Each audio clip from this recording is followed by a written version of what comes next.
Oi, boa noite. Estamos aqui para mais uma leitura, para continuação da leitura, né? Os Exilados da Capela.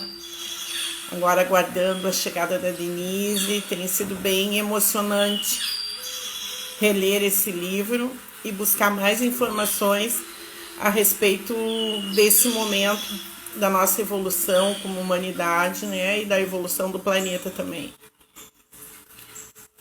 O Espaço Girassol, aguardando aí a. Oi, Dayana. Vamos lá. Deixa eu entrar aqui.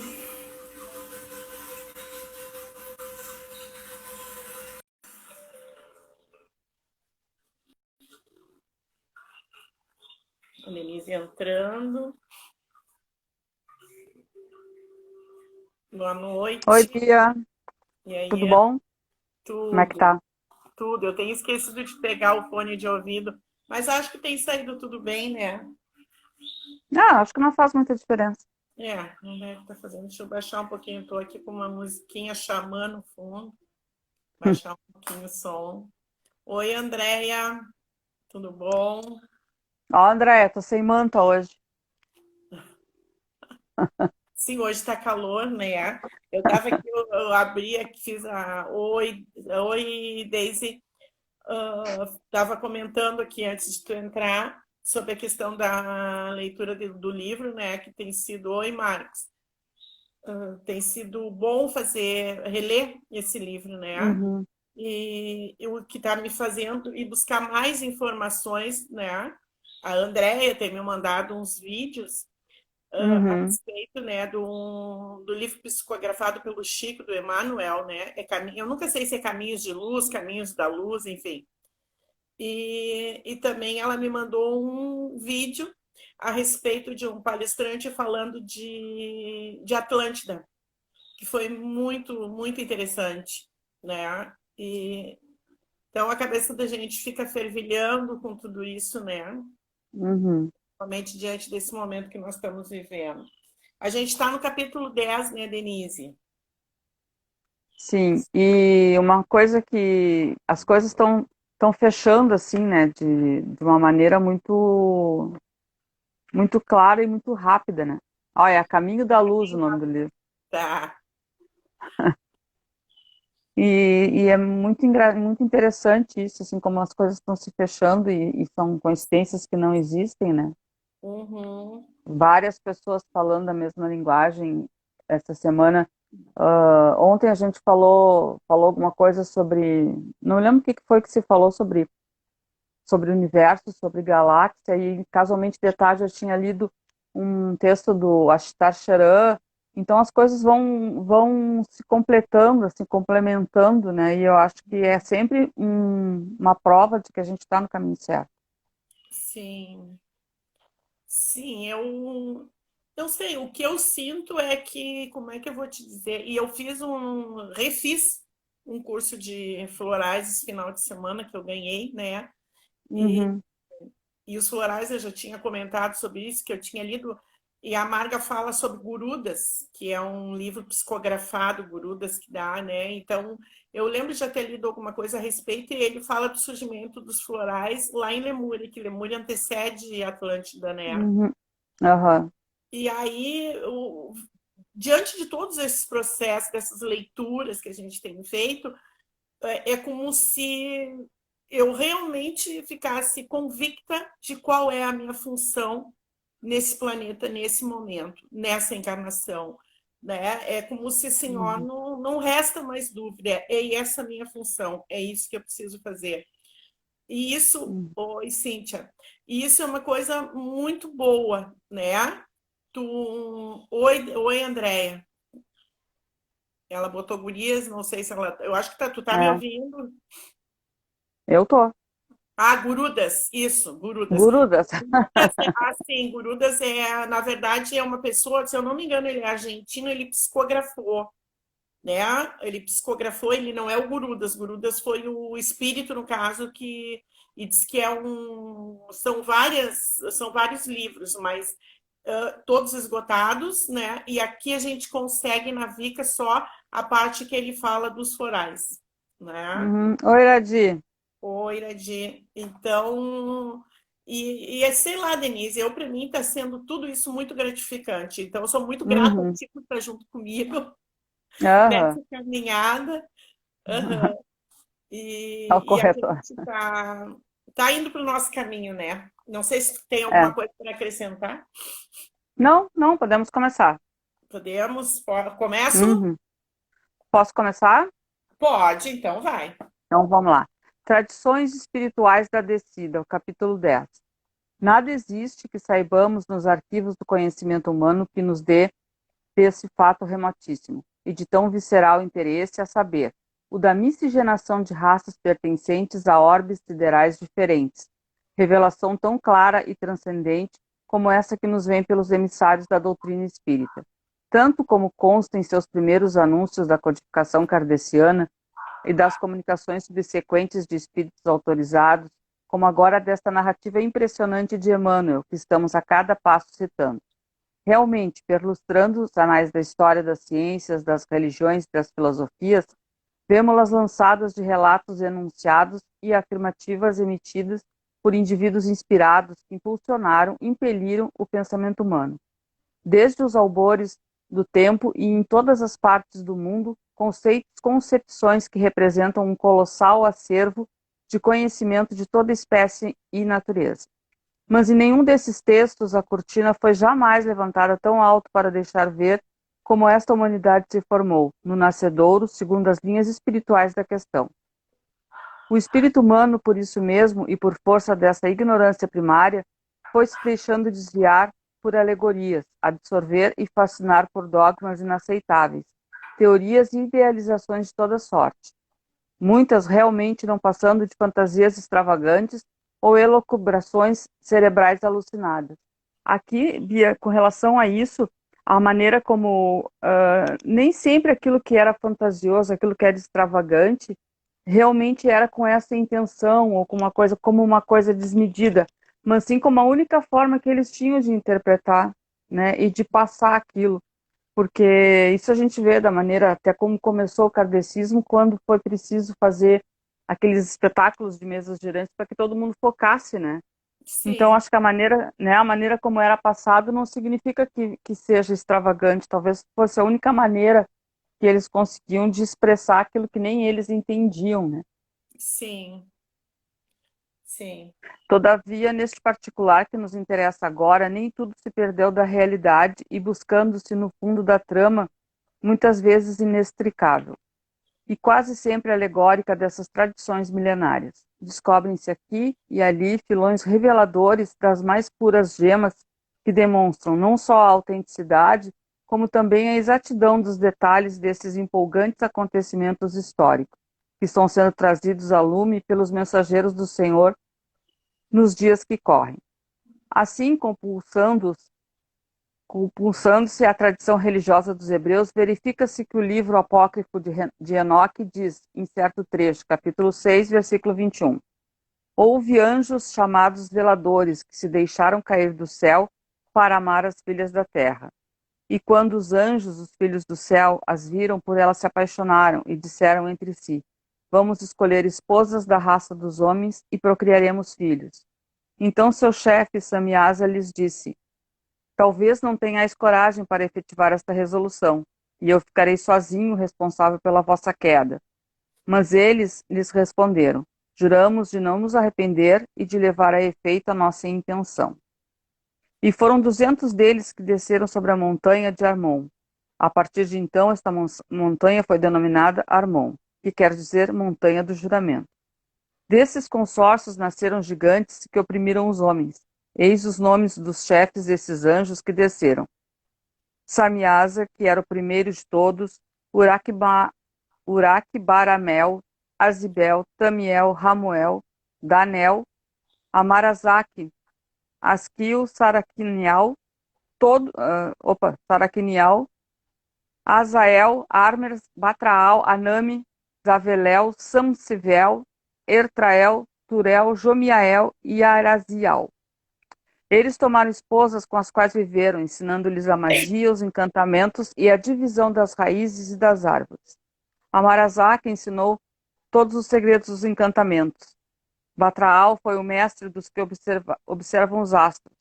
Asquil revelou os signos e Azael revelou os movimentos da lua.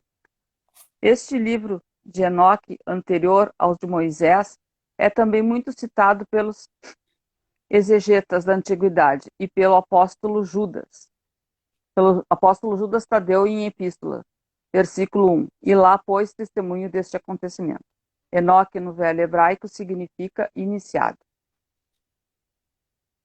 A tradição diz que escreveu uma cosmogonia conhecida como o livro de Enoque e acrescenta que era tão puro que Deus o fez subir aos céus com vida. Falam dele Orígenes, Procópio, Tertuliano, Lactâncio, Justino, Irineu de Leão, Clemente de Alexandria e outros santos católicos.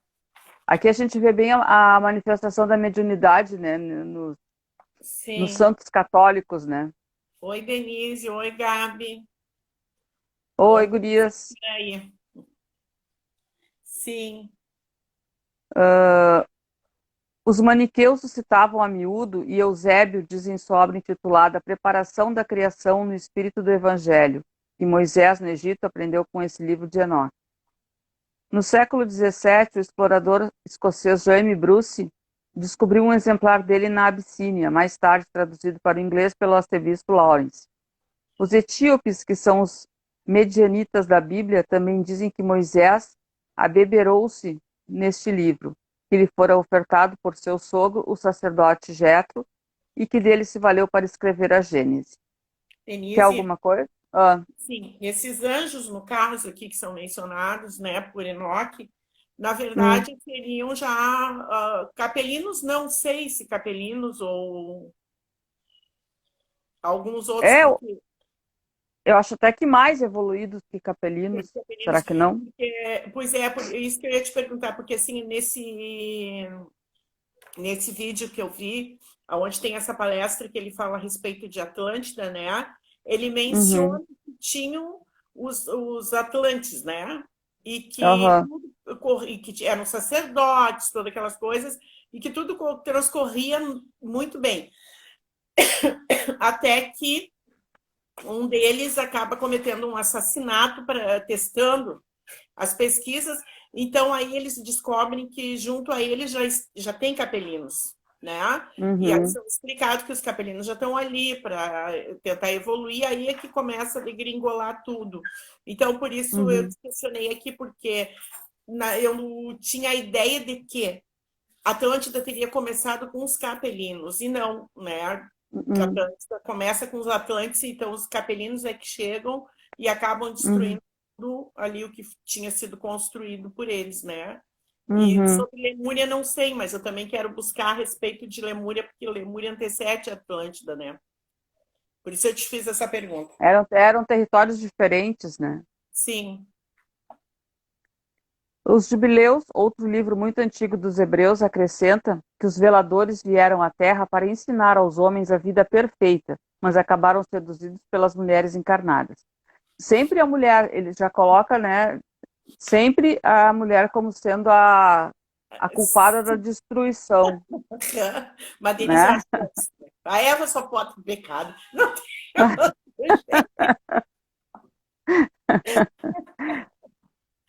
Este livro, também conhecido como a Pequena Bíblia, é considerado ainda mais antigo que o próprio Velho Testamento. Na mesma tradição dos hebreus, vemos que Moisés, o filho de Termutes e sacerdote do templo de Mênfis, que veio à terra com a missão de fundar com esse povo escravo, após a sua libertação, a religião monoteísta e a nação de Israel, para que no seu seio único, então considerado preferível, descesse mais tarde ao planeta o Messias Redentor. Moisés também se referiu ao transcendente fato e o consignou na sua Gênese para que a posteridade fosse assegurada mais este testemunho de sua autenticidade. Realmente velado, embora pela cortina da alegoria, lá está o acontecimento descrito na primeira parte da narrativa. quando o profeta conta a criação do primeiro homem, sua queda e ulterior expulsão do paraíso do Éden. Esse mesmo empolgante sucesso histórico, Emmanuel agora nos relata 4 milênios após, de forma objetiva e quase minudente, conquanto cingindo-se unicamente ao aspecto espiritual do problema. Pois ele mesmo adverte, referindo-se às finalidades de sua já citada obra. Não deverá ser este um trabalho histórico. A história do mundo está compilada e feita. Nossa contribuição será a tese religiosa, elucidando a influência sagrada da fé e o ascendente espiritual no caso de todas as civilizações terrestres. No capítulo em que descreve os antepassados do homem, e pondo em evidência a significação simplesmente simbólica, mas autêntica dos textos bíblicos, ele pergunta: onde está Adão com a sua queda do paraíso? Debalde, nossos olhos procuram aflitos essas figuras legendárias, com o propósito de localizá-las no espaço e no tempo. Compreendemos, afinal, que Adão e Eva constituem uma lembrança dos espíritos degradados na paisagem obscura da Terra, como Caim e Abel são 2 símbolos para a personalidade das criaturas. Sim, realmente Adão representa a queda dos espíritos capelinos neste mundo de expiação que é a Terra, onde o esforço verte lágrimas e sangue, como também no sagrado texto está predito. Maldita é a terra por causa de ti, disse o Senhor, com dor comerás dela todos os dias da tua vida. No suor do teu rosto comerás o seu pão, até que te tornes a terra. Refere-se o texto aos capelinos, às sucessivas reencarnações que sofriam para resgate de suas culpas. Se é verdade que os filhos da terra, no esforço da sua própria evolução, teriam de passar dificuldades e padecimentos próprios dos passos iniciais do aprendizado moral, dúvidas também não restam de que a Terra, de alguma forma, foi maleficiada com a descida dos degredados, que para aqui trouxeram novos e mais pesados compromissos a resgatar, e nos quais seriam envolvidos também os habitantes primitivos. Compreendemos, pois, pelos textos citados, que as gerações de Adão formam as chamadas raças adâmicas, vindas da capela. Designação que o esoterismo dá, segundo seus pontos de vista, aos espíritos que formaram a primeira raça-mãe. Na fase em que, não possuindo corpo, forma e vida, não podiam encarnar na crosta planetária, o que é muito diferente. O esoterismo adota essa suposição para poder explicar a vida da mônada espiritual na sua fase involutiva. Mas, como temos explicado, para nós, essa fase cessa no reino mineral, e a partir daí, a mônada começa a sua evolução, não no astral terreno, mas adstrita ou integrada, mais ou menos nos reinos inferiores, mineral, vegetal e animal. Somente após terminar suas experiências neste último reino animal, penetra a mônada no estágio preparatório do astral terreno, em trânsito para suas primeiras etapas no reino humanal. Qualquer dessa fase dura milênios. Aqui é o que ele fala, que Kardec fala, né? Qualquer dessas fases dura milênios, são os 5 dias da criação que está na Gênesis, né? Que dentro da literatura de Kardec, ele define cada um dos dias da criação de Deus como uma era existente no planeta, né? Sim. Seriam, então, 7 eras e não 7 dias. Uhum. O que Marcos está botando? PDF, Luz Espírita. Oi, Andréia. Denise. Oi, Andréia. Agora eu fiquei muito vivo na memória, né? Esses 2 vídeos que eu assisti, da questão de coisas que talvez seja bem simples para alguns, e a gente, por isso, não se dá conta, né? Que aí é quando ele fala nesse primeiro vídeo, que é A Caminho da Luz, ele fala justamente isso, da questão da derrocata de Adão, né? Quando ele chega no planeta. E então aí tu te dá conta que os adâmicos provêm de Adão, quer dizer, né? Eu me dou conta que os adâmicos provêm de Adão, né? E também a questão de que na Bíblia fala de que Adão seria Adão e Eva, Caim e Abel, né? Caim mata Abel, ou Abel mata Caim, um mata o outro, enfim. E como é que começa essa humanidade se não houvessem mais pessoas nesse planeta? Né? Mas aí ele vai e encontra os terrícolas e começa então a povoar mais a terra, porque já era povoada, né? Mas aí começam a difundir as raças, né? Tem algumas teorias que dizem que Adão e Eva representavam o homem e a mulher, vários homens e várias mulheres, que eles não podiam dar nome naquele tempo, Sim, porque eram muito. Porque tem uma passagem da Bíblia que diz, e alguma coisa, não me lembro direito como é que é, mas é alguma coisa como, e vieram todos os filhos de Adão, né? Como sim, se Adão já tivesse filhos, então era a população que já tinha aqui, né? Então sim, eles colocam que quando os livros falam de Adão, eles falam de todos os homens, e quando eles sim, falam de Eva, de todas as mulheres, porque a Terra já era habitada, né? Porque senão, meu Deus do céu, como é que sim. ia ser? Aham. Adão e Eva tendo filho E aí? e Caim e Abel Parabéns. iam fazer o quê? Aham. Vamos continuar. Mas retomando a narrativa e no entendimento iniciático, diremos que Caim e Abel, os dois primeiros filhos, são unicamente símbolos das tendências do caráter dessas legiões de emigrados, formadas em parte por espíritos rebeldes, violentos e orgulhosos, e uma parte por outros, ainda que criminosos, porém jamais pacificados, conformados e submissos à vontade do Senhor. É isso que eu estava falando, pobre Eva. É verdade, André. Ai, porque daí era isso, como Caim, como Adão e Eva representavam os homens e as mulheres, Caim e Abel representavam essas duas facetas dos capelinos que chegaram, né? Aham. Agora é interessante, né? Agora eu parei para pensar.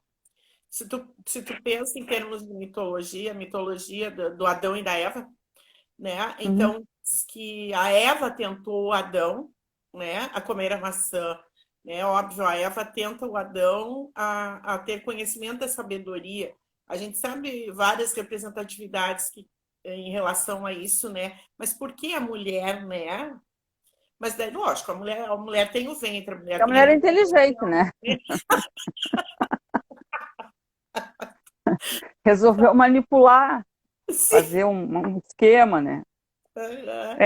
Não, e é daí que começa toda essa questão da mulher, né? Da Sim, desvalorização, porque essa imagem da mulher, porque na verdade todas essas coisas que a gente tem registradas na Bíblia, na verdade, é um livro que foi escrito por alguém, sim, e foi escrito, né? Foi escrito dentro daquela perspectiva de quem estava escrevendo. Na verdade, sim, nem se sabe se o que está ali uhum, realmente existiu, né? sim, E uma coisa que se sabe é que a Igreja Católica modificou a Bíblia no decorrer sim, com uhum, o passar dos tempos, né? uhum. Então, saber se era isso, né? Ficou brabo? Se era, se era Adão e Eva, né? Ou se era Adão e Adão, Sim, ou se era Eva e Eva, né? aham. Eles passaram aquilo que gostariam de passar, na verdade, para que a gente fosse montando uma sociedade baseada nisso. A mulher sempre é culpada, o homem poderoso, né? Sim, mas E aí, eu acredito que tem alguma coisa a mais além disso, porque a mulher é sempre culpada, porque, na verdade, tentar abafar a mulher, né? Uma forma de abafar, porque a igreja também faz isso, né? A igreja sim, vem trazendo isso, né? A mulher é a pecadora, enfim. E é escrito lá da idade do metal. é, Então, existe algo a mais, né? Mas eu acredito muito nessa questão também de que a mulher é a portadora do cálice, da né? transformação, Ela quer, então, uma forma de fazer com que as coisas permaneçam exatamente igual, é abafando essa força, né? uhum, Baseada no machismo. Sim, mas isso vem, né, de muitos anos, muito, é, bem remoto. e dessa, porque abafando a mulher ali, no caso, e colocando de uma certa forma, né, que seria preciso, que ela só seria um instrumento e um instrumento de pecado, ela não poderia montar, vamos dizer, um exército, né, sobre a guarda dela, porque ela Sim, sempre precisaria de um homem para fazer isso, né? É sim. uma questão de manter cada um no seu canto, né? E as mulheres, Poder óbvio, transformação. abafadas. Sim, e É o sim, poder transformador. porque se tu pensa em termos também ali de Jesus Cristo, né? Depois que Cristo já está, um dos Uhum, apóstolos dele é Maria Madalena. No entanto, eles aham, conseguem esconder isso, né? E, uhum. excluir como se não eram só homens, né? Eram 12 homens, né? No entanto, hoje E as mais claras, era né? para ela que ele passava o conhecimento, né? Sim, Ela é que seria o dono da igreja, né? Era para ela que ele sim. passava isso. E Sim, por e uma ela, questão de, na hora em que ele buscava algum conselho, digamos, algum, né? Era com ela que ele uhum, conversava, porque ela era apóstolo, estava do lado dele, né? Enfim, é. E vamos aí lá. o Pedro resolveu que a igreja era dele Sim, aí, e enfim. aí ficou nisso.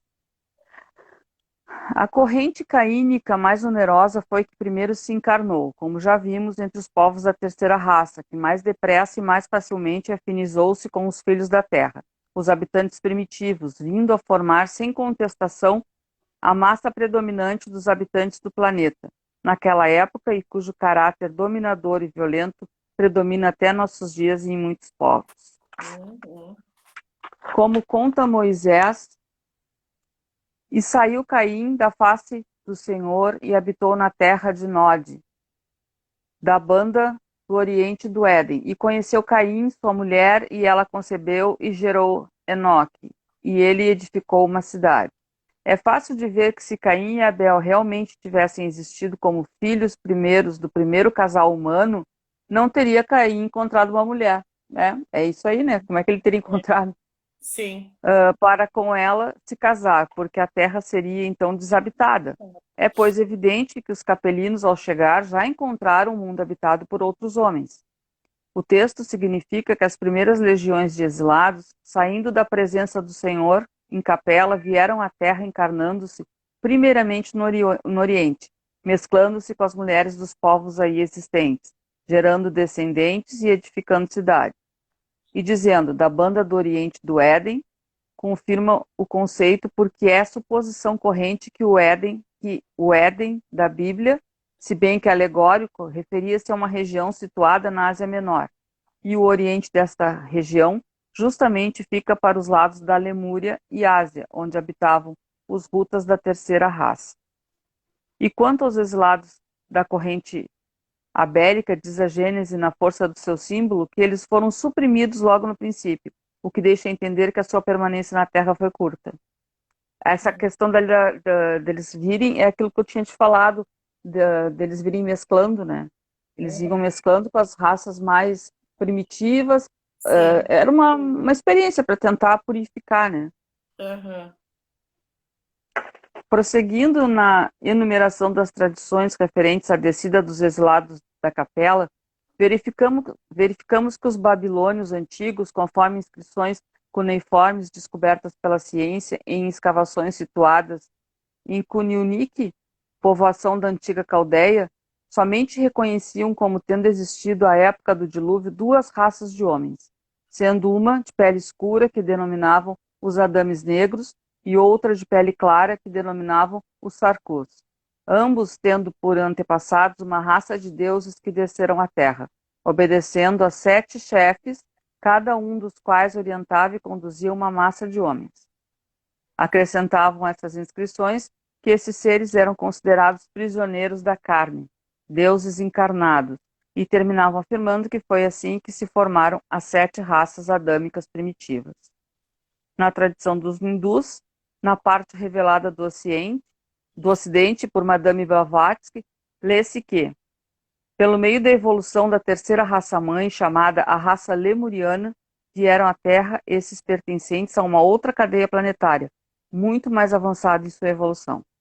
Esses membros de uma comunidade altamente evoluída, seres gloriosos aos quais seu aspecto brilhante valeu o título de Filhos do Fogo, constituem uma ordem sublime entre os filhos de Manas.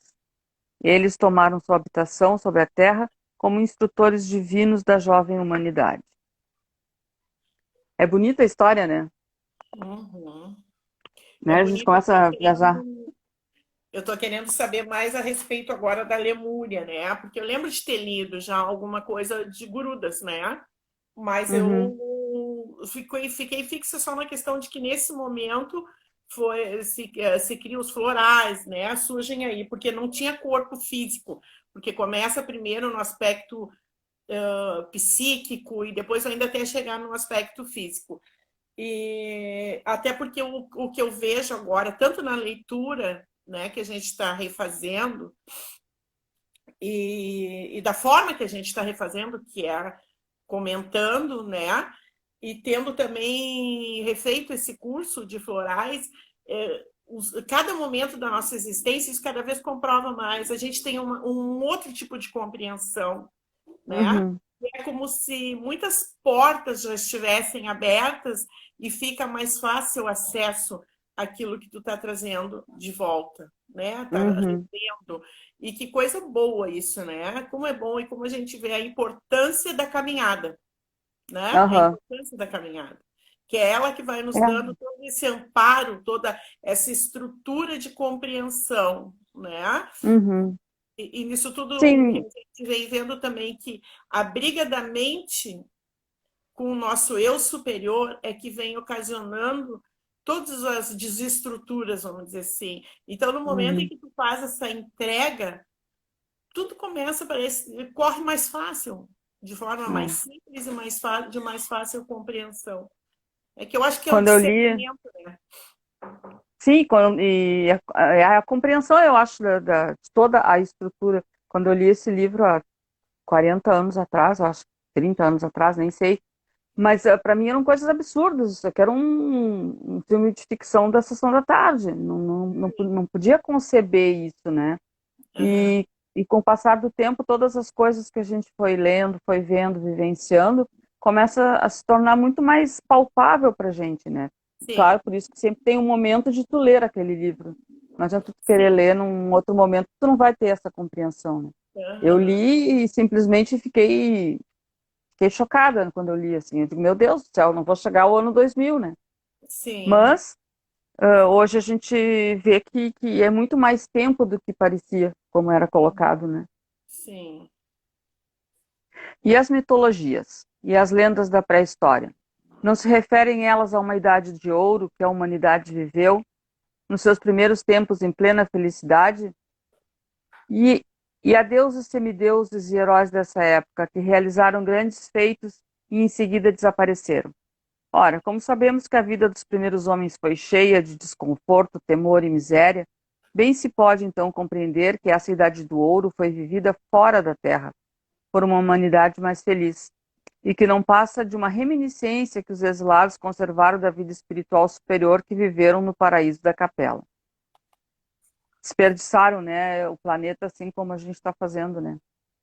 Sim, sim. Estamos de novo Né? na mesma situação, praticamente. Os deuses, semideuses e heróis dessa época que realizaram grandes feitos e em seguida desapareceram, permanecendo unicamente como uma lenda mitológica, quem são eles senão os próprios capelinos das primeiras encarnações, que, como já vimos em relação aos homens primitivos, rústicos e animalizados, podiam ser realmente considerados seres sobrenaturais? E os heróis antigos que se revoltaram contra Zeus, o deus grego, para se apoderarem do céu e foram arrojados ao Tártaro, não serão os mesmos espíritos refugados da capela que lá no seu mundo se rebelaram e que por isso foram projetados na Terra? Os heróis antigos que se tornavam imortais e semideuses não eram sempre filhos de deuses mitológicos e de mulheres encarnadas? Pois esses deuses são os capelinos que se ligaram às mulheres da Terra. Plutarco escreveu que os heróis podiam subir aperfeiçoando-se ao grau de demônios, daemon, gênios, espíritos protetores, e até de deuses, espíritos superiores. O oráculo de Delfos, na Grécia, a miúdo, anunciava essas ascensões espirituais dos heróis gregos. E isso não deixa patente o conhecimento que tinham os antigos sobre as reencarnações, a evolução dos espíritos e o intercâmbio entre os mundos. Denise, eu agora me lembrei Hum, também desse vídeo, que uma coisa que eu nunca tinha escutado falar a respeito da energia vril. Tu já ouviu, lógico. Não. não sei, talvez com outro nome. O que que é? Energia vril, na verdade, era a energia usada em Atlântida, né?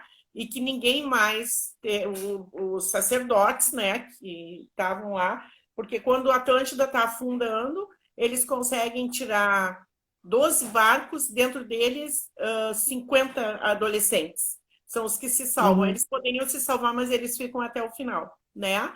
E eles eram possuidores dessa energia vril, os sacerdotes puros. Uhum. E a partir daí, então, ninguém mais, e que ainda o símbolo é o símbolo do infinito, tá? E que ninguém mais pôde ter acesso a isso, porque essa foi um dos objetivos dos capelinos que destruíram tudo isso, né? Uhum. E para adquirir essa energia, porque essa transformaria tudo. Só que tu pode usar tanto para o. E ele fala Sim. também nos registros, né? Acásicos, né? Se eu não me engano, é isso, né? Acástico. Acásicos, que eles dizem que não tem como ter acesso total neles. Tu tem na Uhum. parte mental do ser humano, né? Mas que tu não tem como acessar, porque isso como se estivesse bloqueado, vamos dizer assim, porque ainda existe o risco, né, nosso, muito grande, de abusar, né? Denise, está travando a tua internet. Tá me ouvindo? Travou a tua internet. Ah, não vai o Insta também começar a nos. Oi, Denise. Oi. Travou um pouco.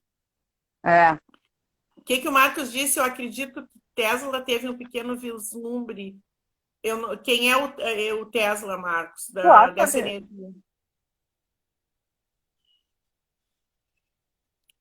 Denise está meio travando Oi. ainda. Não, não. Tá tranquilo, tô esperando o Marcos responder quem foi Tesla. Ah, tá. É porque a tua imagem não está muito nítida para mim. É, eu tô te É, enxergando bem, tá tudo tranquilo. tá, Marcos, Eu, responde. Eu também lembrei disso, Marcos. Então, nos conte quem é o Tesla, por pois favor. então, eu fiz um trabalho para a escola para o Rafael sobre Tesla, mas não me lembro uma É palavra que eu coloquei no trabalho. anime desfocada. É. É, Tu que ficou meio estranho. desfocada. Ah, eu acho que esse conhecimento todo que eles tinham, na verdade, os atletas faziam curas, faziam tinham uma vida Sim. completamente diferente e desapegada de tudo que é material, né? Aham. E, e realmente não tinha condições de chegar num planeta e qualquer coisa que eu acho que eles mostrassem no planeta aqui seria por isso que a gente vê os desenhos nas cavernas enfim, os desenhos Sim. egípcios com seres enormes, né? Todos eles muito grandes, porque para um povo que era totalmente atrasado, vamos dizer assim, qualquer coisa que se colocasse seria seria realmente um deus como foi, né? Ah, manda para Aham. nós então, Andréia. É. Sim, Denise, sim, ouvindo esses vídeos todos, né, é muito, tu começa a viajar, né, idealizador da corrente alternada. E, então eles mencionam ele menciona nessa palestra, até depois eu vou te mandar, que a Andréia me mandou, Uhum. essa energia vril, né? Uhum.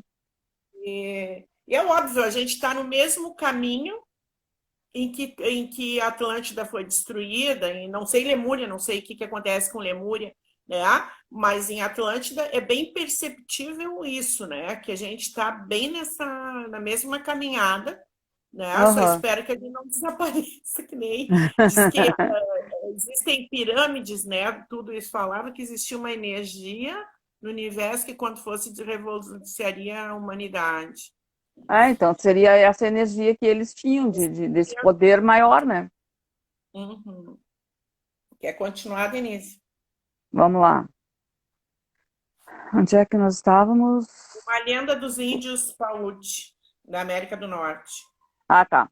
A lenda dos índios Paiute da América do Norte conta que o deus Imano disputou com outro e foi expulso do céu, tornando-se um gênio do mal.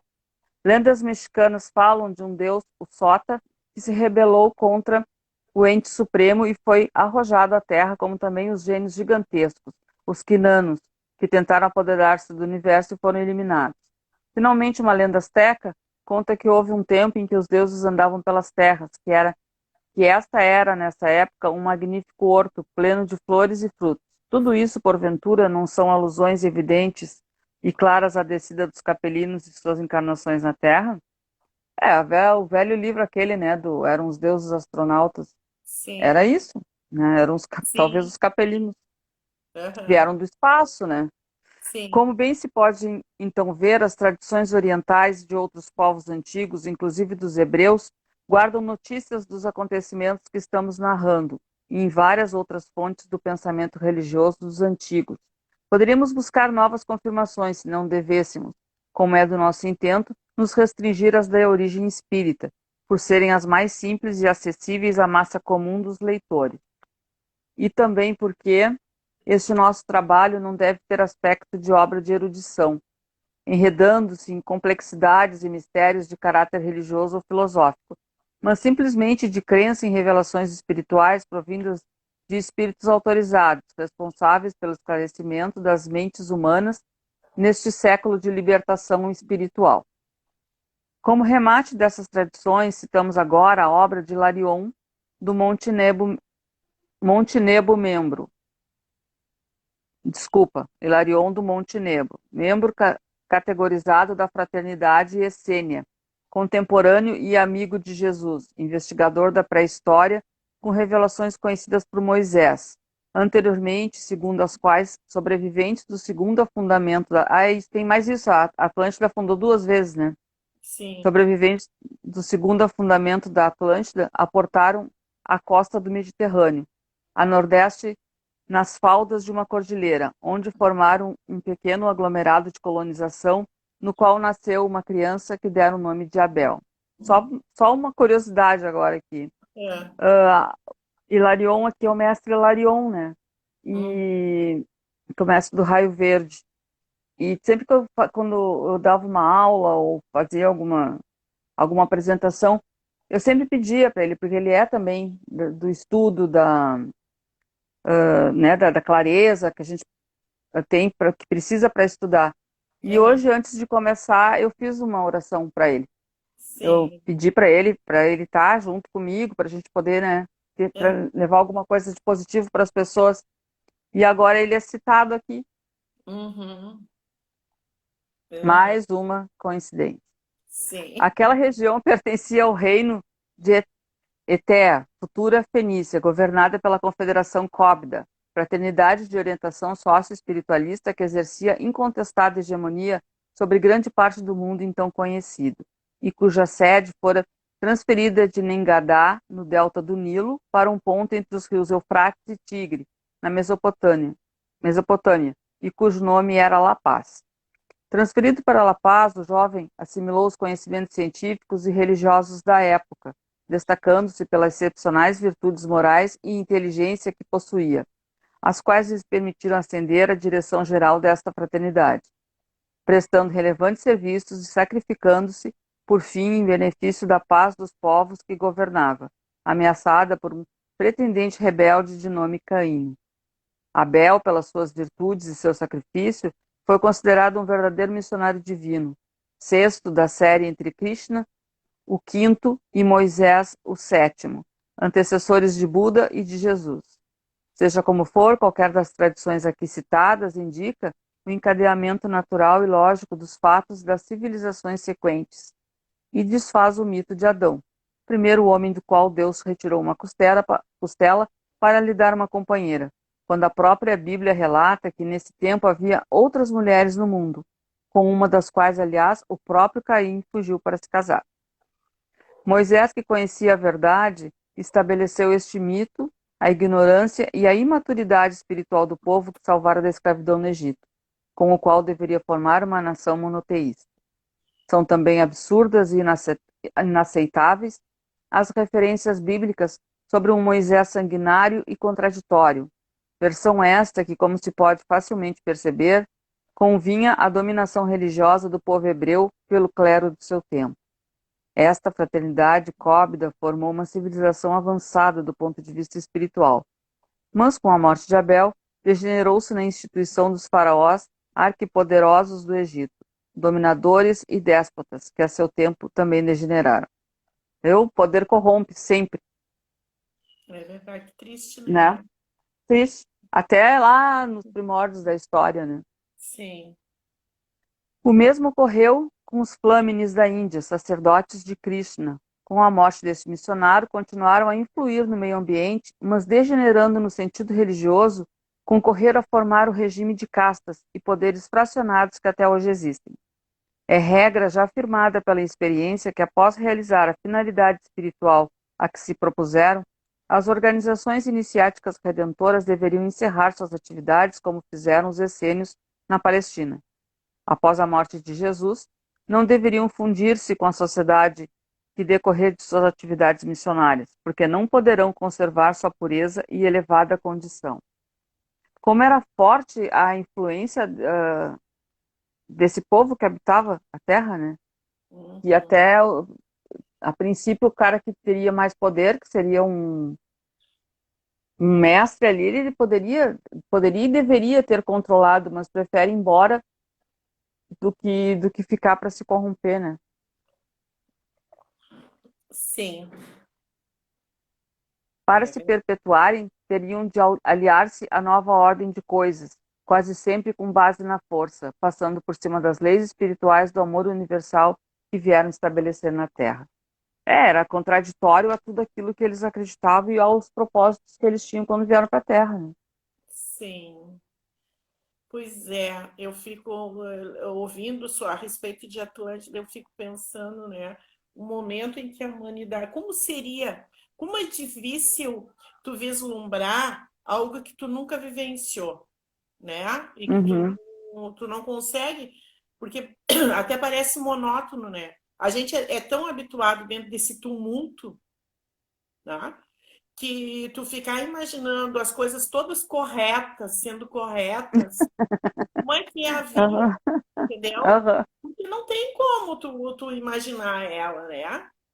Porque não é essa vida que a gente tem desde que a gente chegou aqui nesse planeta, né? E não só nessa existência, em outras tantas que a gente já traz intrínseco, porque tu não te Eu acho, desfaz, né? Tu eu continua acho que ali esse na tua ponto, memória. eu acho que nesse ponto de evolução não haveria esse questionamento, né? Tu simplesmente ia ficar lá no teu divã, né, ouvindo uma harpa né, e não ia ter festa, não ia ter bagunça, não ia ter É, convívio, porque não fazia parte. Então, acho que, assim como falam, como é que um país consegue viver sem Coca-Cola, sem McDonald's? Porque não conheceu, sim, nunca viu, uhum, né? Como eles nunca viram outra coisa, né? E sim. pior de tudo, que eu acho é que quando vieram e viram, gostaram, Pois é, né? Atlântida sem lei, sem polícia, sonho. É. Né? Mas Com cachorrinhos soltos. é exatamente isso que eu te digo. Eu não sei em relação a eles, sei em relação a nós hoje, que é difícil imaginar isso. É Ah, muito sim. difícil, né? Imaginar uma terra assim desse jeito, né? E também, lendo tudo isso, eu fico. É uma coisa que eu sempre questiono: como é que a gente pode imaginar que a gente chega aqui nesse planeta, né? Trabalha, casa, separa, enfim, morre e termina tudo. Eu sempre digo, é tão fácil tu pensar, perceber que existem muito mais coisas no momento em que tu pensa que tu tá numa bola gigantesca, ela não é bem redonda, mas é arredondada, solta no ar, não cai nem não vai para os lados, não vai nem para baixo nem para cima, entendeu? Né?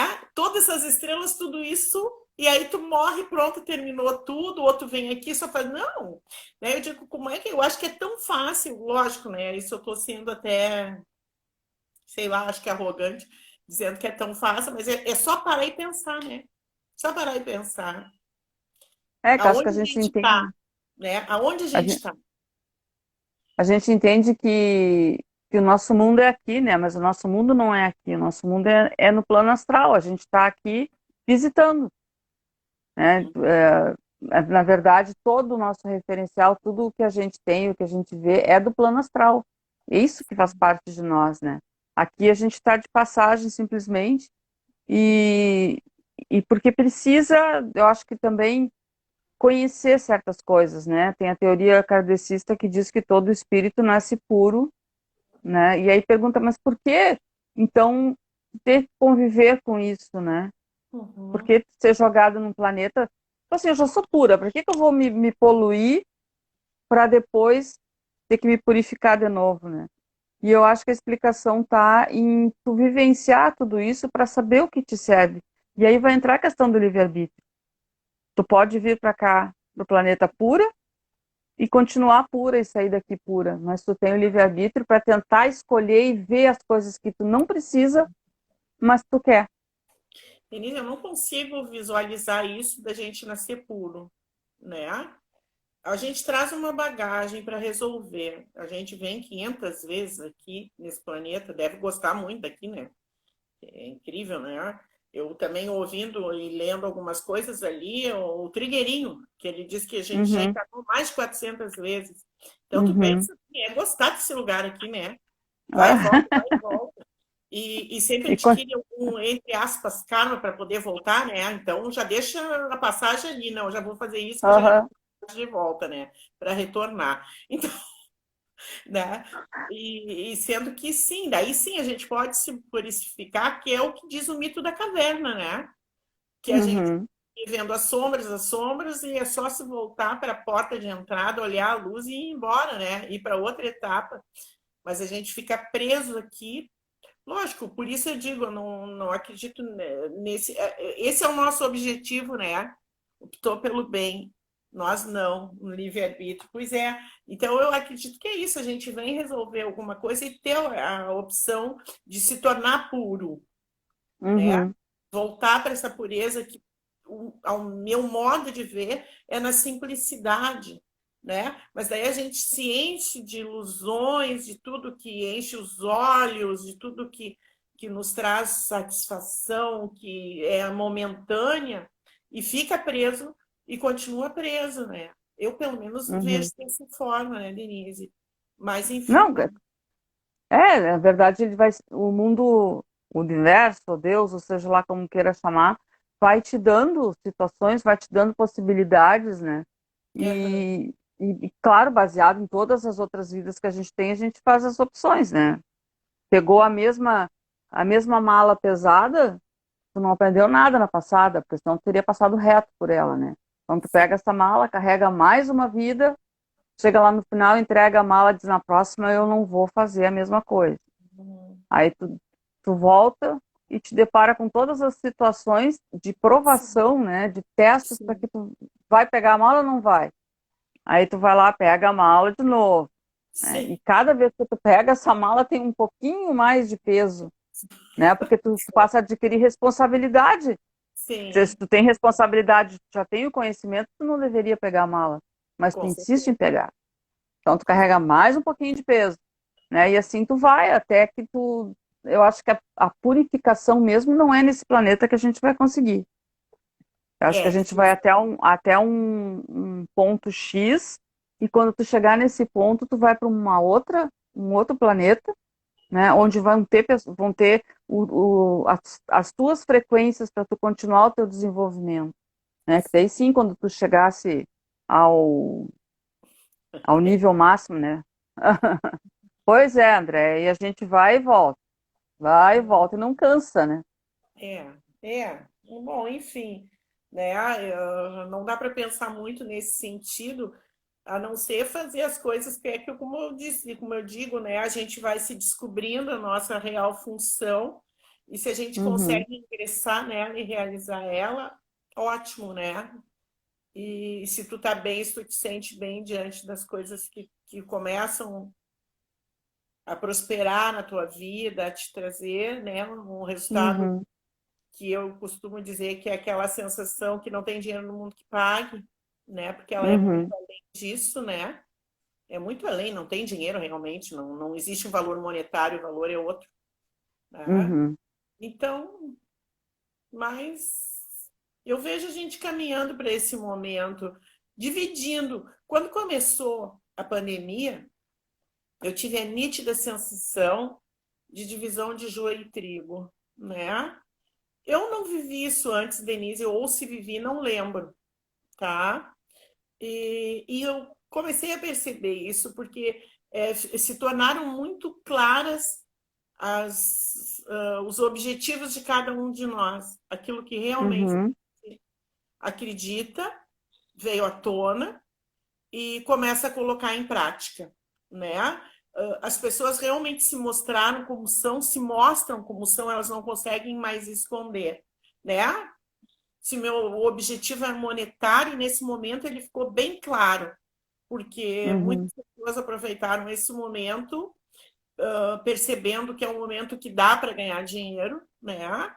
E passaram a objetivar isso. Outras, no entanto, começam a fazer muitas coisas gratuitas e pensar que tem que reavaliar, porque não é um momento possível tanto para isso, né?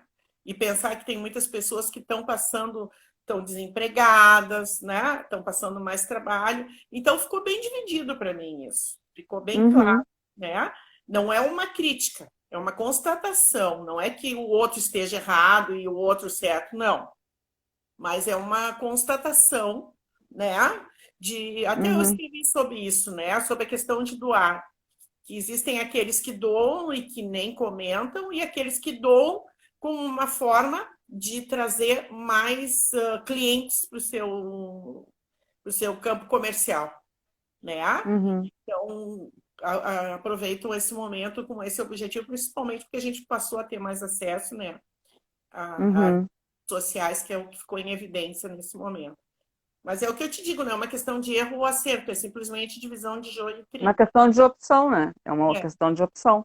é É uma como eu escolha. falei, tu tem a tua mala, né? Cada um vai carregar a mala como quiser para fazer a próxima viagem, né? Aham, Aí vai ter que largar algumas coisas ou não, e são opções, né? aham. Infelizmente, mas eu acho que a separação do joio e do trigo, ela é feita, assim, a partir do momento que as máscaras caem, né? Que a gente...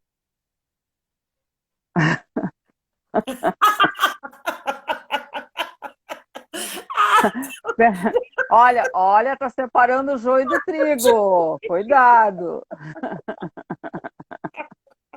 Mas é bem isso mesmo. Mas a intenção é diferente, né? Eu entendo o que tu quer falar.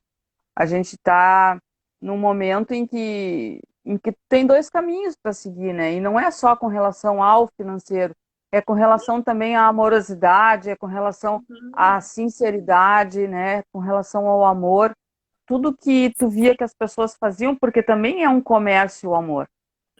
Na É. verdade, na Sim, verdade, as pessoas também compram, né, o amor. Também compram também, o carinho, também compram a também, atenção. também.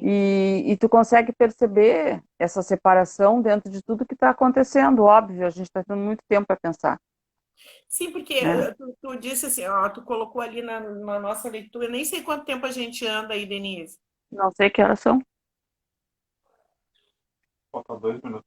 Falta 2 minutos. Só para encerrar, assim, que tu comentou da questão que a gente se corrompe com o poder. Não, mas tem pessoas que não, Denise, né? Não, tem Pode ser pessoas um que não. número pequeno ainda, mas existem Uhum, pessoas que não. Eu conheço muitas pessoas que têm, vamos dizer, um poder aquisitivo alto, estão num cargo, não sei o quê, e são, o Iradi também está no mercado, e assim, é. e conseguem ser altruístas, né? Uhum. Sim, claro. Consegue ter empatia, né? Então, lógico que, infelizmente, a evidência é de maior número ainda, mas a gente tem que contar com os que não se corrompem para acreditar Até, que é. até porque os benefícios, as possibilidades, as facilidades também são testes, porque tu pode ter esses benefícios, as facilidades e tudo e trabalhar tudo de uma forma positiva, né? Sim, com Como certeza. não como não é errado tu querer ter, não é errado tu, Não, não, tu, não, tu não. possuir, né? Mas a maneira como tu administra isso ou como tu adquire isso é a velha história dos fins justificando os meios, né? A Sim. gente Tem pode a chegar velha num saco história, de... tu possui isso, mas isso não te possui, que é a história de não te escravizar isso. Não Sim. tem só. Tanto uma coisa como outra, né, Denise? São os dois polos, Uhum. né? Tanto uma coisa Sim. como a outra. Né? É conseguir ter esse bendito caminho no meio. Né? Mas é que é possível difícil. perceber isso, tu entende? Ou muito Hum. ao céu ou muito ao mar, né? E esse Uhum. caminho do meio ficando, deixando a desejar nesse momento, é possível perceber bastante isso, né? Mas É, enfim, é. né? A Enfim, gente está aqui junto, lendo, né, conversando. isso Acho que está a sendo gente já bom. está separado do joio. Sim, com certeza, né? É, com Então, certeza. hoje a Então gente tá, foi Bia. ler um capítulo e ficou agora semana que vem fica a Gênesis mosaica Uhum. e É, até para acho que dá para ir mais. eu não sei como assim, não está faltando dois Não vai. minutos? Não, na semana que vem a gente pode ler mais de um capítulo, porque eles são Ah, vou ver. pequenininhos. Eu acho que daí é menor, deve ser menor. É É, tem menor, capítulo. A gente bem pode ler um menor. pouquinho mais. Aham. Então tá, Então tá, gratidão ao pessoal que gratidão, está aí, gratidão né? pessoal. Aham. Comentem lá no Face depois, quando a Bia publicar, deem a opinião, né? Enfim, divulguem para as pessoas, porque está sendo muito bom para nós estamos crescendo muito junto com vocês. Verdade. Gratidão. Até semana que Beijo, vem. Bia. Até Beijo, semana que vem. tchau. Tchau.